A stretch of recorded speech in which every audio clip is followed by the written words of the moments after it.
جب تو حقیقت بشری اور حقیقت انسانی کو سمجھ گیا کہ انسان کا مقصد کیا ہے اور انسان کائنات میں کیوں آیا، کائنات میں اس لیے آیا تاکہ یہ صراط مستقیم پہ چلے۔ اب یہ نتیجہ مجھے مل چکا کہ جب تک میں اپنی تہذیب نہیں کرتا، جب تک میں کمالات انسانی کو حاصل نہیں کرتا، جب تک میں علم حاصل نہیں کرتا، تب تک میرا رابطہ امام زمانہ سے مضبوط نہیں ہوتا۔ کہ سورہ آل عمران کی آیت ہے اصبروا وصابروا ورابطوا، دو صبر ہیں، پہلا صبر واجبات پر اور محرمات پر ہے، دوسرا صبر جو مذہب اور دین اور تقوی کی وجہ سے تمہارے اوپر مظالم ہوں گے اس پر صبر کرنا ہے۔ ورابطوا، موضوع فرماتے ہیں تیسرا یہ ربط ہے، یہ رابطہ ہے، کس کے ساتھ؟ اپنے امام زمانہ کے ساتھ۔ اب جب تک تو اخلاق امام زمانہ میں اپنے وجود کو بدل نہیں دیتا، کل ہم نے 3 نشانیاں آپ کو بتائی تھیں۔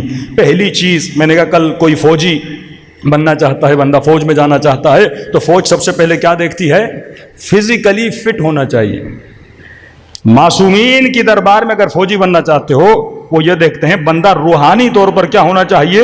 فٹ ہونا چاہیے۔ فوج دیکھتی ہے فزیکلی فٹ ہو، ہڈی ٹوٹی ہوئی نہ ہو، کوئی مسئلہ نہ ہو، ایب نارمل نہ ہو۔ دوسرا آپ کو دوڑاتے ہیں 6 میل 7 میل، کیوں دوڑاتے ہیں؟ دیکھیں فزیکلی اس کے اندر استقامت ہے کہ نہیں ہے۔ یہاں دربار ایمان اور معصوم کا سپاہی بننے کے لیے پہلی صفت جو ہے وہ صفت استقامت ہے۔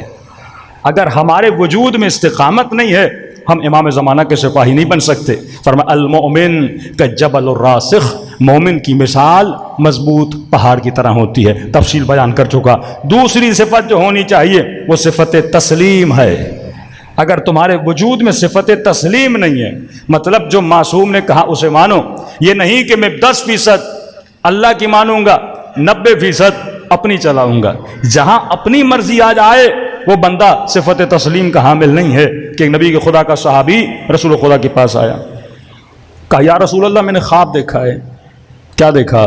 یا رسول اللہ خواب دیکھا ہے آسمان سے ایک کپڑا اتر رہا ہے اور سارے مسلمانوں کے ہاتھوں میں کینچیاں ہیں اور آتے ہیں کپڑے کو کاٹ کے چلے جاتے ہیں۔ نبی نے کہا یہ آخری زمانے کے میری امت کی نشانی ہے۔ کیا مطلب یا رسول اللہ؟ تعبیر تو کریے۔ فرمایا کپڑا جو ہے یہ دین ہے۔ آخری زمانے میں میری امتی ایسے ہوں گے جس کو دین جتنا پسند ہوگا اتنا کاٹ کے لے جائے گا، باقی چھوڑ دے گا۔ مثال کے طور پہ آپ درزی کے پاس گئے، آپ نے کہا 7 فٹ کپڑا دے مجھے، درزی نے آپ کو دیا، کپڑے والے نے آپ کو دیا۔ اس کے بعد آپ سلانے کے لیے درزی کے پاس چلے جائے۔ اب کوئی لمبا، کوئی موٹا، کوئی قد کا چھوٹا، ہاں مختلف لوگوں کی مختلف باڈی کے سائز ہیں۔ آپ نے کپڑا دیا، اس نے آپ کی ناپ لی، ناپ لینے کے بعد اس نے کپڑے کو پھاڑنا شروع کر دیا۔ اب ہر کوئی کپڑے کو اپنی سائز کے مطابق کیا کر رہا ہے؟ بنا رہا ہے۔ کہ کوئی کہتا ہے مولانا مجھے داڑھی اچھی لگتی ہے تو رکھوں گا، کوئی کہتا ہے اچھی نہیں لگتی تو نہیں رکھوں گا۔ میں کہتا ہوں سب سے پہلے تو فخر کیا کرو کہ شیعہ ہو۔ تمہارے یہاں داڑھی بھی اتنی ہے کہ 40 قدم سے نظر آئے۔ اگر مکتب علی میں نہ ہوتے تو بہت لمبی لمبی داڑیاں تجھے رکھنی پڑتی۔ ہاں مجھے پسند ہے۔ کسی مومن کو میں نے کہا داڑھی کیوں نہیں رکھتے؟ کہ مولانا بیوی کو پسند نہیں ہے۔ اب میں نے کہا تیری مرضی ہے، یا بیوی کو راضی کر یا علی بن ابی طالب کو راضی کر۔ یہیں پہ رضا الہی کا پتہ چلتا ہے میں احکام شرعی کا کتنا پابند ہوں۔ فرمایا دین کپڑا نہیں ہے کہ یہ مجھے پسند ہے یہ مجھے پسند نہیں ہے۔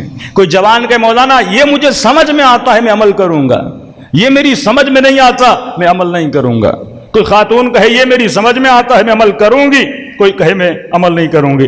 اچھی بات ہے، کچھ خواتین نے سوالات بھی بھیجے ہیں، ہم سوالات سے گھبراتے نہیں ہیں، لیکن اگر آپ کی نیت سمجھنے کی ہو بہت اچھی بات ہے، آپ سوال کریں۔